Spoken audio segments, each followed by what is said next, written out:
Hey guys, Casey here with Piedmont Park Conservancy, and today we're going to be reading one of my favorite books of all time, The Lorax by Dr. Seuss. And before I get started, I want to plant a question into your head. Think about nature, think about what you love about nature, why you appreciate it, and why you think it is so very awesome. So, The Lorax by Dr. Seuss.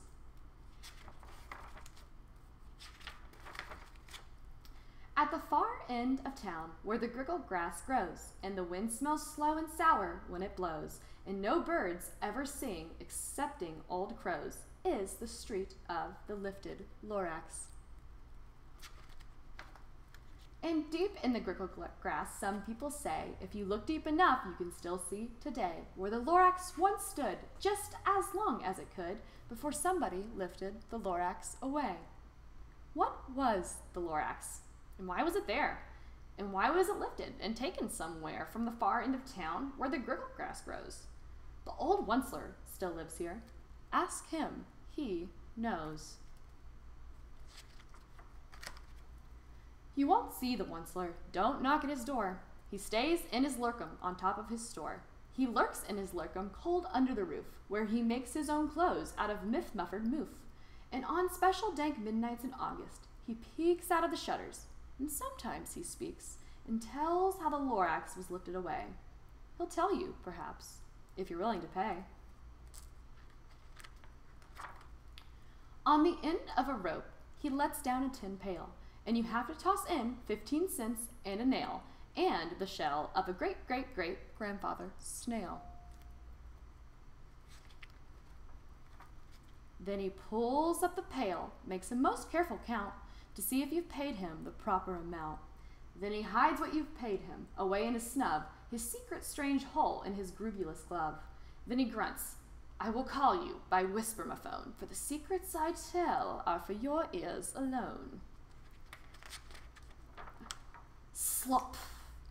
Down slops the whisper-ma-phone to your ear, and the old Onceler's whispers are not very clear, since they have to come down through a snurgly hose, and he sounds as if he had smallish bees up his nose. Now I'll tell you, he says, with his teeth sounding gray, how the Lorax got lifted and taken away. It all started way back, such a long, long time back. Way back in the days when the grass was still green, and the pond was still wet, and the clouds were still clean, and the song of the swammy swans rang out in space. One morning I came to this glorious place, and I first saw the trees, the truffula trees, the bright-colored tufts of the truffula trees, mile after mile in the fresh morning breeze. And under the trees I saw brown barbaloots frisking about in their barbaloot suits as they played in the shade and ate truffula fruits. From the rippleless pond came the comfortable sound of the humming fish humming while splashing around. But those trees, those truffula trees, all my life I'd been searching for trees such as these. The touch of their tufts was much softer than silk, and they had the sweet smell of fresh butterfly milk. I felt a great leaping of joy in my heart. I knew just what I'd do. I unloaded my cart. In no time at all, I had built a small shop. Then I chopped down a truffula tree with one chop, and with great skillful skill, and with great speedy speed, I took the soft tusk and I knitted a thneed. The instant I finished, I heard a gazump. I looked. I saw something pop out of the stump of the tree I'd chopped down. It was sort of a man. Describe him, that's hard. I don't know if I can. He was shortish, and oldish, and brownish, and mossy, and he spoke with a voice that was sharpish and bossy. Mister, he said with a sawdusty sneeze, I am the Lorax. I speak for the trees. I speak for the trees have no tongues, and I'm asking you, sir, at the top of my lungs. He was very upset as he shouted and puffed, what's that thing you've made out of my truffula tuft? Look, Lorax, I said, there's no cause for alarm. I chopped just one tree. I am doing no harm. I'm being quite useful. This thing is a thneed, needs to find something that all people need. It's a shirt, it's a sock, it's a glove, it's a hat, but it has other uses. Yes, far beyond that. You can use it for carpets, for pillows, for sheets, or curtains, or covers, for bicycle seats.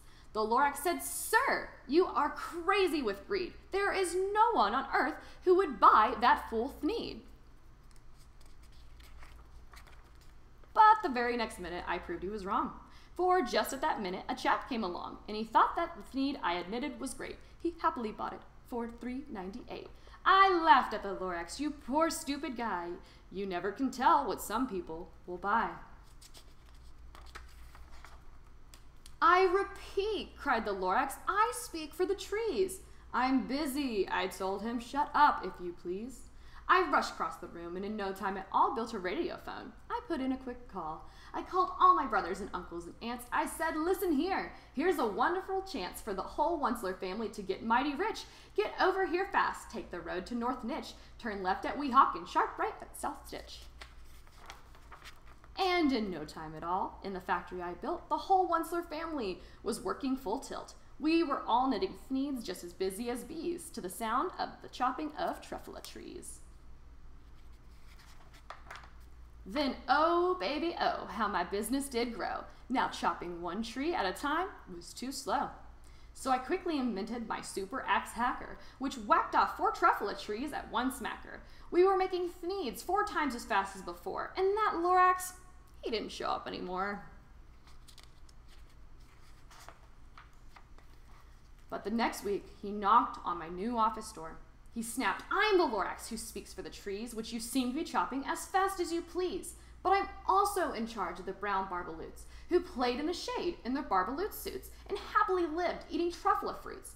Now, thanks to you're hacking my trees to the ground, there's not enough truffula fruit to go round, and my poor barbaloots are all getting the crummies because they have gas and no food in their tummies. They love living here, but I can't let them stay. They'll have to find food, and I hope that they may. Good luck, boys," he cried, and he sent them away. I, the Onceler, felt sad as I watched them all go. But business is business, and business must grow, regardless of crummies and tummies, you know. I meant no harm. I most truly did not. But I had to grow bigger, so bigger I got. I biggered my factory, I biggered my roads, I biggered my wagons, I biggered the loads of the Thneeds I shipped out. I was shipping them forth to the south, to the east, to the west, to the north. I went right on biggering, selling more Thneeds, and I biggered my money, which everyone needs. Then again he came back. I was fixing some pipes when that old nuisance Lorax came back with more gripes. I am the Lorax," he coughed and he whiffed. He sneezed and he snuffled, he snaggled, he sniffed. "Onceler," he cried with a crufulous croak. "Onceler, you're making such smogulous smoke. My poor swami swams, why, they can't sing a note. No one can sing who has smog in his throat." "And so," said the Lorax, "please pardon my cough, they cannot live here, so I'm sending them off." "Where will they go? I don't hopefully know. They may have to fly for a month or a year to escape from the smog you've smogged up around here." "What's more," snapped the Lorax, his dander was up, "let me say a few words about Glubbity-Glub. Your machinery chugs on day and night without stop, making Glubbity-Glub, also Schloppity-Schlop. And what do with this leftover goo? I'll show you, you dirty old Onceler man, you. You're glumping the pond where the humming fish hummed. No more can they hum, for their gills are all gummed. So I'm sending them off. Oh, their future is dreary. They'll walk on their fins and get woefully weary in search of some water that isn't so smeary. And then I got mad. I got terribly mad. I yelled at the Lorax, "Now listen here, Dad. All you do is yap, yap, and say bad, bad, bad, bad. Well, I have my rights, sir, and I'm telling you, I intend to go on doing just what I do. And for your information, you Lorax, I'm figuring on biggering, and biggering, and biggering, and biggering, turning more truffula trees into Thneeds, which everyone needs." And at that very moment, we heard a loud whack. From outside in the fields came a sickening smack of an axe on a tree, and then we heard the tree fall, the very last truffula tree of them all. No more trees, no more needs, no more work to be done, so in no time my uncles and aunts, everyone, all waved me goodbye. They jumped into my cars and drove away under the smoke-smuggered stars. Now all that was left neath the bad-smelling sky was my big empty factory, the Lorax, and I. The Lorax said nothing, just gave me a glance. Just gave me a very sad backward glance, as he lifted himself by the seat of his pants, and I'll never forget the grim look on his face when he hoisted himself and took leave of this place, through a hole in the smog, without leaving a trace. And all that the Lorax left here in this mess was a small pile of rocks with one word, unless. Whatever that meant, well, I just couldn't guess. That was long, long ago. But each day since that day, I've sat here and worried away. Through the years, while my buildings have fallen apart, I've worried about it with all of my heart. But now, says the Onceler, now that you're here, the word of the Lorax seems perfectly clear. Unless someone like you hears a whole awful lot, nothing is going to get better. It's not. So, catch, calls the Onceler. He lets something fall. It's a truffula seed. It's the last one of all. You're in charge of the last of the truffula seeds, and truffula trees are what everyone needs. Plant a new truffula, treat it with care, give it clean water, and feed it fresh air.